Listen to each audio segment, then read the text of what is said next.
5 ലോകകപ്പുകൾ നേടിയ Brazilian football ടീമിന് വർഷങ്ങളായി ലോകം മുഴുവൻ ആരാധകരുണ്ട്. ഇന്ന് ഈ ടീമിന്റെ ഭാഗമായ നെയ്മർ ബ്രസീൽ ടീമിലൂടെ ലോകമറിഞ്ഞ കളിക്കാരനായി മാറി.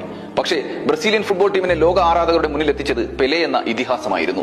അതുപോലെ 3 ലോകകപ്പുള്ള അർജന്റീനൻ ഫുട്ബോൾ ടീമിലൂടെ വളർന്നു വന്ന താരമാണ് മെസ്സി. പക്ഷേ ലോകം മുഴുവൻ അർജന്റീനൻ ആരാധകരെ സൃഷ്ടിച്ചതും നീലക്കുപ്പായം അണിയിച്ചതും മറഡോണ എന്ന ഇതിഹാസ താരം തന്നെയാണ്. ഇവിടെയാണ് CR7 എന്ന ക്രിസ്ത്യാനോ റൊണാൾഡോ വ്യത്യസ്തനാകുന്നത്. റൊണാൾഡോ തന്റെ കരിയർ കെട്ടിപ്പടുക്കുന്ന കാലത്ത് പോർച്ചുഗൽ എന്ന ഫുട്ബോൾ ടീം ഉണ്ടായിരുന്നു. പക്ഷേ അവർക്ക് ലോകമാകമാനം അർജന്റീനയെ പോലെയോ ബ്രസീലിനെ പോലെയോ ആരാധകർ ഉണ്ടായിരുന്നില്ല. ഒരു അത്ഭുത താരമായല്ല, കഠിനാധ്വാനം ഒന്നുകൊണ്ട് മാത്രം ഉയർന്നു വന്ന താരമാണ് റൊണാൾഡോ. കരിയറിലുടനീളം സ്വന്തം രാജ്യത്തെയും അദ്ദേഹം തോളിലെത്തി. പോർച്ചുഗൽ എന്നാൽ CR7 എന്ന് ലോക ഫുട്ബോൾ ആരാധകരുടെ മനസ്സിൽ സ്വർണ്ണ ലിപികൾ കൊണ്ട് ആ പോരാളി കുത്തിവെച്ചു. ലോകമെങ്ങും പോർച്ചുഗൽ ആരാധകരെ സൃഷ്ടിച്ചുകൊണ്ട് അവരെ ചുവന്ന കുപ്പായം അണിയിക്കാൻ പ്രേരിപ്പിച്ചു. ഒന്നുമില്ലായ്മയിൽ നിന്നും വളർന്നു പന്തലിച്ച റൊണാൾഡോ എന്ന താരത്തിന്റെ മഹത്വം വായിൽ സ്വർണ്ണക്കരണ്ടിയുമായി പിറന്നവർക്ക് ഒരിക്കലും മനസ്സിലാകില്ല. സ്വന്തം കാലിൽ വളർന്നവൻ, സ്വന്തം മണ്ണിനെ വളർത്തിയവൻ,